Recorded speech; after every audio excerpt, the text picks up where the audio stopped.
दास इसको धारण करे उत्तर। कृपाल कहे कृपा निधान, सुनो शिख समता बखान। समता स्वरूप अति गहन जान, यह अगाध आनंद खान। कृपाल कहे कृपा निधान। अब गुरुदेव ने बड़ी कृपा करके उत्तर दे देना, कृपा की दास पे, शिष्यों पे कृपा करके गुरुदेव फरमाए, सुनो शिख समता बखान। हे शिष्य, अब तुम समता का बखान सुनो। समता स्वरूप अति गहन जान। ये समता का स्वरूप अति गहन है, अति गहन है, अति गहरा है। यह अगाध आनंद खान, ये आनंद की खान है। आनंद का भंडार नहीं बोला, भंडार तो लिमिटेड होता है, खान बोला है। खान का मतलब होता है कि उत्पत्ति बनी रहती है, हमेशा उत्पत्ति बनी रहती है, उसको खान कहते हैं। तो ये महापुरुष फरमाने, यह अगाध आनंद खान, ये जो समता है ये अगाध आनंद की खान है। तिरपत रहे तन मन बाच, जिससे कि तन मन वचन तृप्त रहते हैं। समता समीप सो धर्म साच, महापुरुष हमारे जिसमें समता हो वही धर्म सत्य है। जिसमें समता समीप हो वो धर्म सत्य माना जाएगा। समता सुभूमि हृदय सुखेत। फिर तिरपत, तिरपत बड़ी जबरदस्त चीज है। तिरपत का मतलब है कि कोई बहुत चीजों को भोग के कभी तिरपत नहीं होता। कल अपनी वही चर्चा हुई कि चीजों को भोग रहे हैं, भोग रहे हैं, भोग रहे हैं, तो तिरपत होगा, तो कभी तिरपत नहीं होगा। अग्नि में ईंधन डाले जाओ, डाले जाओ, डाले जाओ, कभी तिरपत नहीं होगी। पानी डालना पड़ेगा, ऐसे इच्छाओं को खत्म करना पड़ेगा। मन तिरपत होगा, जैसे कल उदाहरण की जहर के प्रति अपना मन तिरपत है, अपन पी सकते हैं। आधी रात को भी कोई उठा के बोले कि जहर पी लो, तो अपन जहर नहीं पिएंगे, पी नहीं सकते, क्योंकि अपने को पता है अपने को मार देगा। उसको तिरपत कहते हैं कि भोगों के प्रति पूर्ण तरह से मना हो जाना कि नहीं ये जहर है, ये अपने को मार देंगे, उसको तिरपत बोला है। कि भोग विलास विकार इन सब से तिरपत हो गए कि सब अपने लिए जहर है। तो आधी रात को भी कोई पूछे तो नींद में भी गलती से भी बोले नहीं नहीं नहीं नहीं ये हमको मार दे, उसको तिरपत कहते हैं। वो तिरपत, कोई अपने को भी खिलौने दे तो अपन बिल्कुल नहीं, अपना मन तिरपत है खिलौनों से, और अटाला लगेगा। कोई 5,000 का भी खिलौना देगा तो बोलेंगे ये क्या कर रहे हो, हमारे क्यों अटाला इकट्ठा। खुश नहीं होगा कि वो 5,000 का खिलौना है, बोलेगा इस अटाले का हम करेंगे क्या, उसको तिरपत कहते हैं। ऐसे महापुरुषों ने संसार के प्रति तिरपत हो गए कि सब चीजें झूठी है, सब कुछ झूठा है। तिरपत रहे तन मन वाच, तो तन मन वचन से तृप्ति आ जाए। समता समीप सो धर्म साच, वही धर्म सत्य है जो समता के समीप है। समता सुभूमि हृदय सुखेत, नाम बीज तुम बाहु चेत। समता सुभूमि हृदय सुखेत, समता से भूमि रूपी हृदय सुखेत बनेगा। यानी इस लायक मिट्टी हो कि अनाज डाले और उग जाए, वो समता से होगा। वो समता से हृदय निर्मल होगा। अपना मन तो असमता में, विपता में, उसको विपता कहते हैं। अलाओ, आने दो, आने दो, इधर भी, इधर भी, इधर भी, इधर भी, क्या कर रहे हैं अपने को पता ही नहीं है। मन में शांति नहीं है, मन में शांति नाम की चीज नहीं है। एक सेकंड भी शांति नहीं है, वहां अपना विवेक काम ही नहीं करता है, अपनी बुद्धि काम ही नहीं करती, लालच बना रहता है, हर चीज का लालच है, अपना भोलापना है। समता सुभूमि हृदय सुखेत, नाम बीज तुम बाहु चेत, उसमें तुम नाम रूपी बीज चेत के डालो। चेतन अवस्था में, यानी कि मन को चेतन अवस्था में रखो। अभी अपन बेहोश अवस्था में। शुद्ध प्रेम निरगुरु मेहर जोए, तब उदय भजन अंकुर होए। शुद्ध प्रेम शुद्ध प्रेम निर, उसमें क्या करना है, शुद्ध प्रेम रूपी नीर गुरु मेहर जोए, गुरु की मेहरबानी से होगा। गुरु की मेहरबानी से होगा तब प्रेम उदय भजन अंकुर होए, तब जाके भजन का अंकुर फूटेगा, तब जाके भजन का अंकुर फूटेगा, अंकुर आएगा। सत्संग जाब तो जुक्ति बाढ़, भय भरम विघन टल जाए धार। सत्संग जाब तो, अब उस बाढ़ को हर कोई आके खा जाएगा। सत्संग 2 दिन की भी छूट जाती है तो वो हजारों दिन पीछे कर देती है, हजारों दिन पीछे। अपन तो बोले नहीं नहीं नहीं नहीं, हम तो बैठ के भजन बन जाता तो फिर ऐसे तो हर कोई भजन कर लेता। बोले नहीं नहीं नहीं नहीं, हम तो भजन बिल्कुल कर लेते हैं, हम तो नहीं सुना तो क्या हुआ, कर लेते। ऐसे हो जाता तो फिर निहाल हो जाते। इसलिए महापुरुषों ने कहा सत्संग जापता है, यदि कोई बोल रहा है तो झूठ बोल रहा है, वो और भोलापना और पाप कर्म चढ़ा रहा है कि नहीं नहीं नहीं हमारा भजन तो बन जाता है ना, सत्संग नहीं सुनते तो क्या हुआ। ऐसा हो ही नहीं सकता, किसी हालत में नहीं हो सकता है। प्रैक्टिकल बात है, ये प्रैक्टिकल बात है। तो सत्संग जाप तो जुक्ति बाढ़, सत्संग जापता है, जापता नहीं होगा तो उस फसल को हर कोई आके खा जाएगा, हर कोई आके खा जाएगा। जुक्ति बाढ़, और बाढ़ उसकी जुक्ति है, बाढ़ उसकी जुक्ति है। भय भरम विघन टल जाए धार, जिससे कि सारा भय, सारा भरम, सारा विघन सब टल जाता है। सत्संग अपनी बुद्धि को कंट्रोल किए देता है, नहीं तो अपनी बुद्धि बिफर जाती है, जैसे के साथ मिलती वैसी हो जाती है, भोली बन जाती है। जैसे के साथ रहेगी वो वैसा काम करने लग जाती है, अपनी बुद्धि ऐसी है। वो सत्संग उसका जापता है, फिर वो करने नहीं देगा, वो बताएगा कि तू गलत कर रहा है कि तू सही कर रहा है। तो फिर सारा भय भरम विघन सब टल जाएगा, जो धाड़ा है वो सब टल जाएगा। विवेक विचक्षण सावधान, जा दूर किए सब आन मान। ये गुरुदेव अपने को उत्तर दे रहे हैं कि इस बातों को सोचो, बड़ा ही गहरी बातें हैं ये, बड़ी गहरी बातें हैं ये, साधारण बातें नहीं है, असाधारण बातें। ये असाधारण बात अपने को यदि समझ आए तो गुरु कृपा है, बाकी तो शब्द निकल जाते ऊँगने में ही। शब्द आधे से ऊपर जो मेन बात है वो ही निकल जाएगी, जो इतना महत्वपूर्ण पाठ जो अपन पूछते क्यों जी ऐसा होता है क्या, क्यों जी ये करना चाहिए क्या, ये सारे प्रश्न अपन बाहर पूछते हैं, सारे उत्तर अपने को गुरुदेव दे रहे हैं। एक एक चीज का उत्तर और अपन ऊँग में आधे से निकाल देते, फिर बाहर जाके क्योंकि वहां जाके पूछे क्या, वहां जाके पूछे क्या, वहां जाके पूछे, पूछना तो कुछ है ही नहीं, उत्तर तो अपने पास सारे हैं, उत्तर तो अपने पास गुरुदेव सब दे रहे हैं। तो अपन यहाँ तो सुनते ही नहीं है। पहले गुरुदेव ने कहा था कि तुम बाहु चेत, चेत के बोना, चेत के बोना। इसलिए अपने को फरमा रहे विवेक विचक्षण सावधान, जा दूर किए सब आन मान। विवेक विचक्षण सावधान, जो विवेकी होगा ना और जो विचक्षण होगा, विचक्षण बुद्धि से 10 गुना आगे की चीज है। विचक्षण जिसकी चारों आंखें खुली है उसको विचक्षण कहते हैं, वो अंदर से हर बात पे विचार करता है, उसको विचक्षण कहते हैं। तो वो सावधान रहेंगे, जहाँ दूर किए सब आन मान, उन्होंने सारी आन और सारी मान को दूर कर दिया, सब आन और मान को। जहाँ एक अग्रमन सुरत लाए, रट राम राम रसना अघाए। जहाँ एक अग्रमन सुरत लाए, मन को एकाग्र करके और सुरता को वहां पे लगाया, रट राम राम रसना अघाए। और राम का नाम रसना से रटा, राम का नाम अघाए, निरंतर लगातार। बदे भक्ति प्रेमा हुलास, अब राम राम धुन निशाबास। बदे भक्ति प्रेमा हुलास, वो जो रटन लगाएंगे ना महापुरुष हमारे, उस रटन से भक्ति आगे बढ़ेगी और वो भक्ति प्रेम पैदा करेगी, उससे प्रेम। अभी अपना सब झूठा प्रेम है, अपन बोलो प्रेम रखना चाहिए, प्रेम रखना चाहिए, किसी से राग द्वेष ईर्ष्या नहीं रखना, तो ऐसा हो ही नहीं सकता।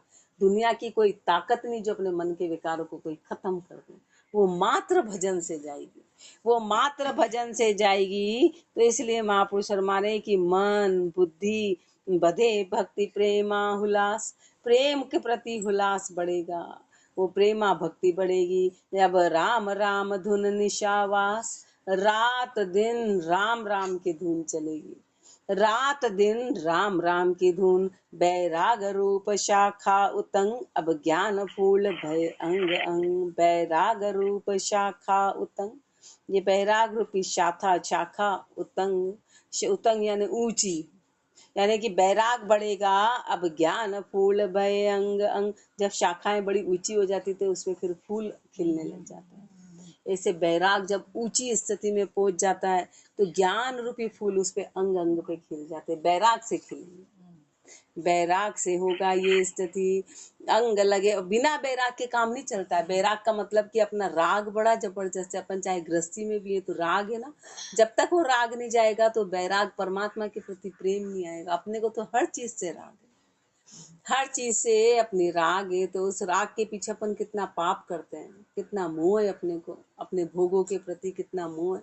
और उन भोगों के प्रति मोह होने के कारण अपन हर समय कपट करते हैं गुरुदेव से, और कुछ नहीं तो गुरु का कपट अपने को आगे नहीं बढ़ने देता है, सारी चीज आगे बढ़ जाती पर इसलिए वो भोगों के कारण। इसलिए बैराग जरूरी है। बैराग यानी मन का त्याग होगा, मन का त्याग होगा तो चीज बनेगी। इसलिए तब जाके उस पे ज्ञान रूपी फूल लगेंगे। फल लगे शुद्ध अनुभव विज्ञान, गुणातीत सर्वंग जान।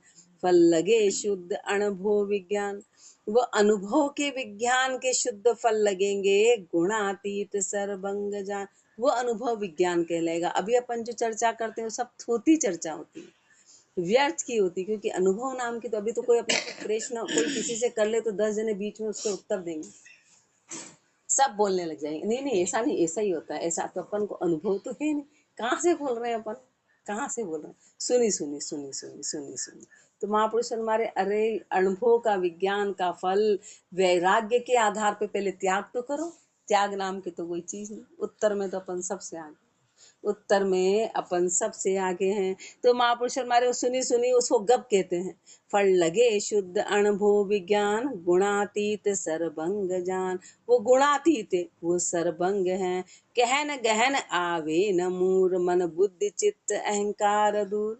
कहन गहन आवे न मूर, न तो वो कहने में आता है न वो गहने में आता है। आवे न मूर, लेश मात्र भी, लेश मात्र भी वो बात कहने में नहीं आती है, उसका वर्णन नहीं किया जा सकता। कैसे करेंगे, कैसे करेंगे, कहने पे तो बात झूठी हो जाएगी। मन बुद्धि चित्त अहंकार दूर, मन बुद्धि चित्त अहंकार तो वहां से बहुत परे है, और हम इसमें जीते हैं।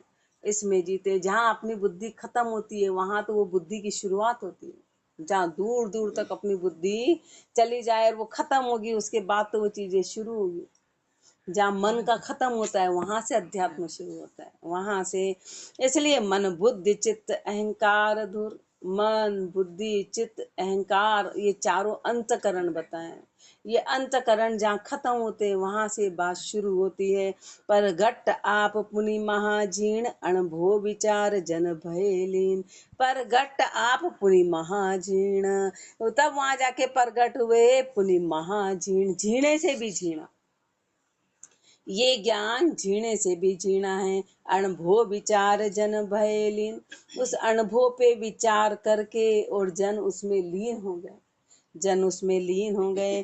जब मिटे द्वंद्व दुर्मति तो काल, सुख शांति भय समता सुकाल। अपन हमेशा समता क्या है, समता क्या है, समता में रहो। अब समता को अपने को कितनी बारीकी में समझाया गया। समता किसको, समता ये नहीं कि जो आया वो पा लिया उसको समता कहते हैं। जो परिस्थिति है उसमें रह गए उसको, वो तो समता थोड़ी नहीं, तो अपनी मजबूरी है भाई। वो तो मजबूरी है ना कि जैसी अवस्था है उस अवस्था में अपने को रहना है। तो बोले नहीं समता धारण करके रहो, दुख मत लाओ। तो वो तो चाहे दुख से रहेंगे सुख से रहेंगे, रहना तो उसी में ही है।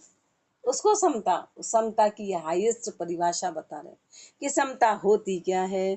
तब जब मिटे द्वंद्व दुर्मति दुकाल, जब जाके तेरा द्वंद्व खत्म होगा, दुर्मति जाएगी, दुकाल अवस्था चली जाएगी। सुख शांति भय समता सुकाल, सुख आ जाएगा, शांति आ जाएगी, समता आ जाएगी, समता आ जाएगी, सुकाल हो जाएंगे। तिरपत नित्य चित भयो धीर, अचल रहे समता सधीर। तिरपत नित्य, फिर नित्य तृप्ति आ गई। तो उस नित्य के प्रति फिर तृप्ति आ गई कि ये सब झूठ है। असंसार को असत्य जानना ही महापुरुष हमारे, उसी को तृप्ति बोला है। अपनी किसी भी चीज से तृप्ति नहीं है। अभी छूटेगी तो अपन सोगन खा खा के कि इसके सोगन की, इसके सोगन की, इसके सोगन, क्या नियम से बंधे हुए कि बस हमारा ये नियम है, नियम है, नियम। ठीक है, वो शुरुआत में तो अपने को कहीं ना कहीं रखना ही पड़ेगा, तब जाके वो स्थिति आएगी। पर तिरपत उसको नहीं कहते। कुल मिला के नियम, सौगंध खाना, नियम करना, वो तिरपत नहीं कहलाता, वो तिरपत नहीं कहलाता है।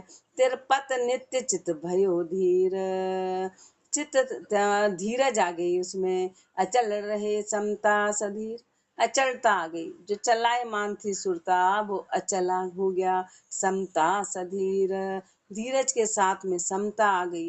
अनंत शोभ सुख बड़े मान, अनंत शोभा, अनंत शोभा बड़ी, अनंत सुख बड़े मान। परमात्मा के लोक में लोकान लोक वे वे बखान, ऐसा मान बढ़ गया कि तीनों लोकों के लोक में बखान होता है। जैसे महापुरुषों का बखान हो रहा है हर समय। जो सतयुग में भी महापुरुष हुए आज अपन उनका बखान करते। अपन बड़े बड़े राजा महाराजा जिन्होंने बहुत भोग भोगे, जिनके पास अनंत राज्य थे, इतनी तो रानियां, छत्र, उनको कोई याद नहीं करता।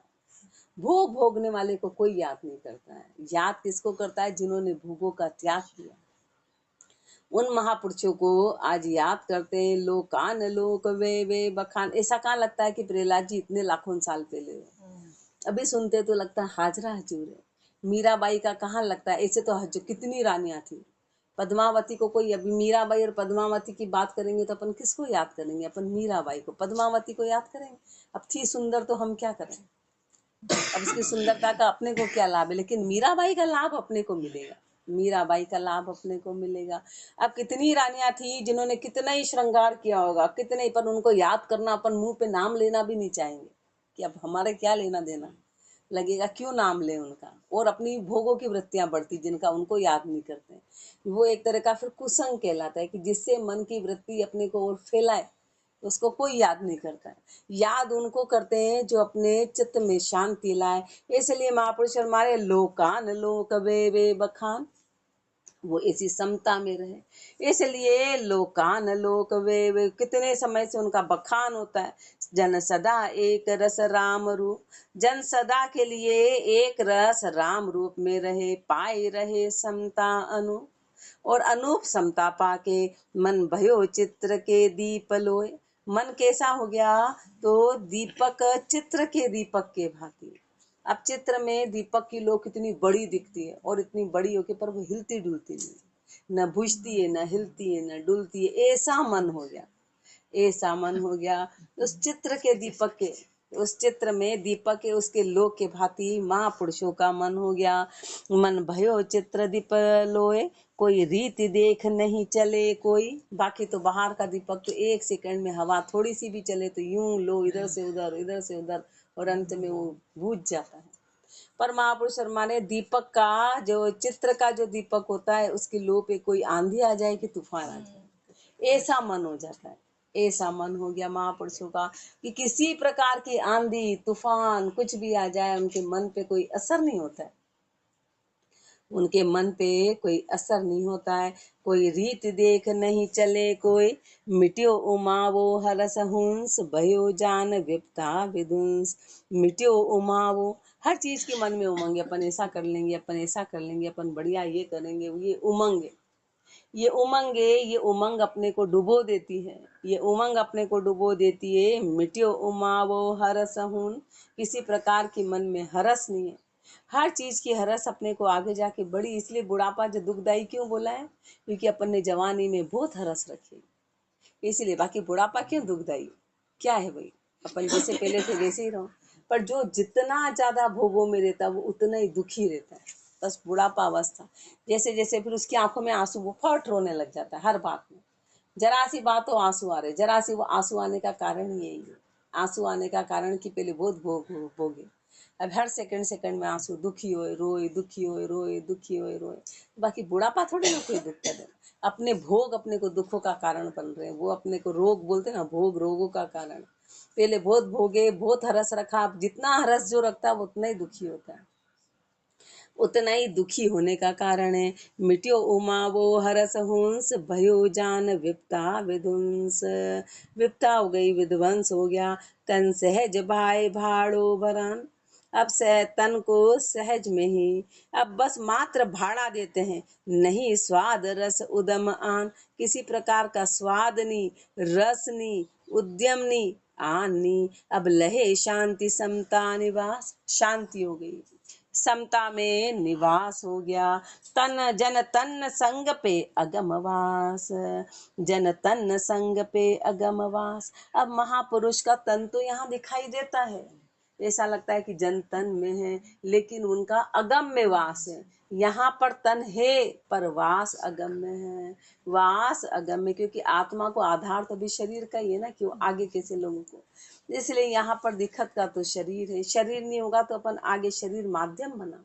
श्री महाराज शरीर लेके पधारे तो आज अणभे वाणी अपने लिए माध्यम बन गई, उनकी माध्यम बनी। तो जन तन संग पे अगमवास, यह रीति जान समता सुज्ञान। ये समता से ज्ञान में ले जाने वाली रीति है। जन राम रूप आपे निधान, जन कौन है? तो जन राम रूप है, आपे निधान परमात्मा रूप है। जन राम रूप है, मन गाढ़ ज्ञान समता निवास, मन गाढ़ ज्ञान समता निवास, भल रहो ग्रह बल बनो वास, मन गाढ़ ज्ञान समता निवास। महापुरुष हमारे मन को गाढ़ा रखना, ज्ञान की और ज्ञान के द्वारा समता निवास, समता को निवास करना, भल समता में बने रहना, भल रहो ग्रह बल बनो वास। फिर कोई फर्क नहीं पड़ता है। नहीं तो अपन तो बहाने बनाते हैं, हम गृहस्थी हैं, हम गृहस्थी हैं। तो महापुरुष हमारे गृहस्थी है तो क्या हुआ? गृहस्थी है तो क्या इसका मतलब कुछ करेंगे नहीं? हर कोई तो बनने से रहा आती। तो महापुरुष हमारे चाहे गृहस्थी में रहो चाहे वन में रहो, ये स्थिति है तो समझो कि काम है। ये स्थिति कभी नहीं बोला कि तुम बन जाओ कि तुम सारी चीजें। तो महापुरुष हमारे फिर कहीं भी रहोगे चीज बनेगी जाकी रीति। इसकी आगे अपने को गृहस्थियों के लिए बात आ रही है। ये तो अपन उल्टा चढ़ जाते हैं, क्या करें गृहस्थी है। महापुरुष गृहस्थी है तो विवेक तो होता है, विवेक की आंखें तो है अपने अंदर। घर बन जानिया एक रस, जनक नरप गए ज्ञान, हर्ष शो ग्रह राज संग, सो बरतियो नहीं अज्ञान, सो बरतियो नहीं अज्ञान, ब्रह्म नैचे कर ऐसे, अंतर आशे अरक बास, कमला जल जैसे, राम चरण ले जीविका, जग सुख लिफे न आन, घर बन जानिया एक रस, जनक नरप गह ज्ञान, घर बन जानिया एक रस। महापुरुष हमारे राजा जनक का उदाहरण देखें। राजा जनक का, उनके क्या कमी थी? अपने पास तो 2 गिलास नहीं है और अपन तो उछल उछल के जाने क्या कर रहे हैं। राजा जनक के पास क्या कमी थी? क्या कमी थी? लेकिन उन्होंने घर और वन को एक ही रस में जाना और उन्होंने गृहस्थ में ज्ञान को धारण कर लिया। राजा जनक ने हर्ष शोक गृह राज संग, महापुरुषों सो बढ़त्यो नहीं अज्ञान। हर्ष शोक जो भी था, जो गृहस्थी में होता है, जो राज में था, सो बढ़त्यो नहीं अज्ञान। ये सब अज्ञानता के कारण होता है। वो उसमें बढ़ते ही, वो उसमें लिपाए माने नहीं हुए। हर्ष और शोक ही अपने को डुबाता है कि कभी तो हर्ष आता है, कभी शोक आता है, कभी हर्ष आता है, कभी शोक आता है। ये अपने को पूरी तरह से डुबा देता है। सो बढ़त्यो नहीं अज्ञान, ब्रह्म नहचे कर ऐसे, ब्रह्म में नहचे कर ली, उस परमात्मा में ऐसी नहचे कर ली कि किसी प्रकार का न तो हर्ष सताता है न शोक सताता है। अंतर आशे अरक बास, कमला जल जैसे, उनकी बासा कैसे रही संसार में? जैसे कि कमल का फूल जल में रहता है, जैसे कि कमल का फूल जल में रहता है। अब कमल के फूल की क्या विशेषता है कि सूर्य से उसकी करोड़ों मील दूरी है, पर सूर्य के आने से तो वो खिलता है और सूर्य के अस्त होने से वो मुरझा जाता है। और नीचे कीचड़ है, उसको देख के कभी दुखी नहीं होता है कि तूने तो मुझे कीचड़ में रखा है, तूने तो मुझे कीचड़ में, उसकी जड़ कीचड़ में रहती है और वो कभी दुखी नहीं। अपन गृहस्थी में 24 घंटे तूने ऐसे रख दिया, तू ऐसा कर दे, तूने ऐसे रख दिया, तू ऐसा कर दे, पूरी तरह से भगवान को नोच देते हैं उस परमात्मा को पूरी 24 घंटे, तू ऐसा नहीं ऐसा कर, ऐसा नहीं ऐसा कर, ऐसा नहीं ऐसा। अंतर आशे अरक बास, और कुछ नहीं तो हे परमात्मा गर्मी कम कर दे, और कुछ नहीं तो यही मांगते रहते। अपना भोलेपन की हद हो गई, अपने भोलेपन की हद हो गई। अब पता ही नहीं कि फिर अगली बार सर्दी का भी मांगने लग जाएंगे। अब तो सर्दी कम कर दे, तू बारिश कम कर दे। अपना तो भजन का बहाना है, कभी गर्मी कभी सर्दी कभी बारिश। तो महापुरुष शर्मा रहे हैं कि उन महापुरुषों ने कैसे संसार में रहे, जैसे कमल का फूल जल में रहता है, जैसे कमल का फूल जल में रहता है। राम चरण ले जीविका, जग सुख लिपे नहीं आन, सिर्फ जैसे कमल का फूल मात्र जीविका लेता है, उस कीचड़ से नीचे से मात्र उसकी जो जड़ है वो उसमें जाके मात्र भोजन, पर दुखी नहीं और न उसमें लिपायमान होता। वो पानी में उसके ऊपर पानी टिकता ही नहीं, लिपायमान नहीं होता। ऐसे महापुरुष संसार में लिपायमान नहीं हुए। राजा जनक घर बन जानिया एक रस, जनक नरप गह ज्ञान, जनक जनक सब ही कहे पे जनक मतो नहीं हाथ, हर्ष शोक में ते मनी जे जनक भरी नहीं बात। हर कोई कहता है जनक जनक जनक राजा जनक, लेकिन राजा जनक का मता जाना क्या? राजा जनक का मतलब क्या है? राजा जनक का मतलब है कि जो हर्ष में शोक में तेरी में मेरी में मन में उसमें शामिल नहीं हो, उसको जनक मता कहते हैं। राजा जनक ने भरी नहीं बात, एक एक सेकंड भी इसकी बात नहीं भरी, यानी कि इसमें शामिल नहीं हुए, इसमें लिपायमान नहीं हुए, हर्ष में, शोक में, तेरी में, मेरी में, मन की गति में जो लिपायमान नहीं उसको जनकमता कहते हैं, उसको जनकमता। जे जनक भरी नहीं बात समझ काना कर दिया। कैसे? उसको कोई सौगंध खा खा के नहीं किया कि क्या करें, कैसे करें इसको, हाँ छोड़ना है, अच्छा छोड़ना, ऐसे नहीं, समझ गए। और समझ के उसको, अभी अपन अग्नि को समझ गए ना, तो अभी आ जाए सामने तो हाथ डालेंगे क्या? हाथ अपन अग्नि में डाल ही नहीं सकते हैं। समझ के काना कर दिया। अभी अपन अग्नि से दूर, कोई बच्चा होगा तो समझेगा नहीं, हाथ डालेगा फिर रोएगा, हाथ डालेगा, ऐसे अपन माया में अपन डालते हैं फिर रोते हैं, फिर डालते हैं फिर रोते हैं, फिर सुख नहीं आया फिर रोते, अरे हमने तो सोचा था इसमें सुख आएगा, कहीं पर सुख मिलने वाला नहीं है। ऐसे महापुरुषों ने इसको समझा और समझ के काना कर दिया, समझ के अलग कर दिया। जैसे अपन अग्नि, राज साज धन धाम आप अपना तन किया, राज साज धन धाम इनको अपना के, अपनाया नहीं, अपना नहीं समझा, इसमें रहे पर अपना नहीं, मेहमान के जैसे, मेहमान के जैसे। अपन तो हर चीज के मालिक बन जाते हैं, हर चीज के मालिक बन गए। अब वो पता ही नहीं है कि अपन किराएदार है, पर अपन मालिक बन के बैठ गए, मालिक बन के। तरक फरक पर थम रया ये दर्शा चले न साथ, तरक फरक पर थम रया, महापुरुष हमारे दर्शा चले न साथ, पहले ही तरक दिया, प्रथम ही उससे अलग हो गए, दर्शा चले न साथ, पर देख लिया कि साथ चलने वाला कुछ भी नहीं, इस बात को देख लिया। जनक जनक सब ही कहे पे जनक मतो नहीं, हाँ सब देख लिया कि साथ जाने वाला कुछ भी नहीं। अपन इस बात को मात्र चर्चा करते हैं, इसलिए सो जनक मतो, जनक मता क्या है? ज्ञान पाई ग्रह में रहे, जे अलिप्त आशे हो, तो जाको ज्ञान सरू रहे, नहीं शोक दबावण हो। ज्ञान पाए ग्रह में रहे, जे अलिप्त आशे को। ज्ञान पाके यदि गृहस्थी में रहते हैं, अपन गृहस्थी को बुरा नहीं कह सकते कि गृहस्थी बुरी, गृहस्थी बुरी, गृहस्थी में भजन नहीं, तो महापुरुष हमारे ज्ञान पाके यदि गृहस्थी में रह रहे हैं, जे अलिप्त आशे कोई भी अलिप्त आशा के साथ, यानी लिपाए मान्य, क्योंकि सुख और दुख तो हर जगह आएगा ही आएगा, चाहे घर छोड़ देंगे तो वहां भी आएगा, कहीं भी। महापुरुष श्री महाराज ने घर छोड़ा तो बाहर भी, यहाँ से उठाया यहाँ, यहाँ से उठाया यहाँ, यहाँ पर विरोध, वहां पे कोई जहर के लड्डू ला रहा है, कोई ऐसा ला रहा है। आज वो परिस्थिति अपने साथ तो नहीं है, तो भी अपन रहती रात भर दुखी, दिन भर दुखी, चेहरे पे अपने हमेशा मुस्कुराहट की जगह मुरझाहट बनी रहती, चेहरा सबका मुरझाया रहता है, सबका चेहरा अपना मुरझाया हुआ है। तो जे अलिप्त आशे को, तो फिर कोई गृहस्थी में अलिप्त आशा के साथ रहे, तो जाको ज्ञान सरू रहे, नहीं शोक दबा बण हो, तो उसका ज्ञान फिर सन्मुख बना रहता है, फिर उसको किसी भी तरह का शोक दबा नहीं सकता है, उसको किसी भी तरह का दुख दबाएगा नहीं, अपने आप सारा दुख अपने आप, वो दुख में लिपायमान होंगे ही नहीं। आगे और अपने को गृहस्थी में रहने का तरीका फरमाएंगे। राम राम जी राम महाराज, राम राम राम राम।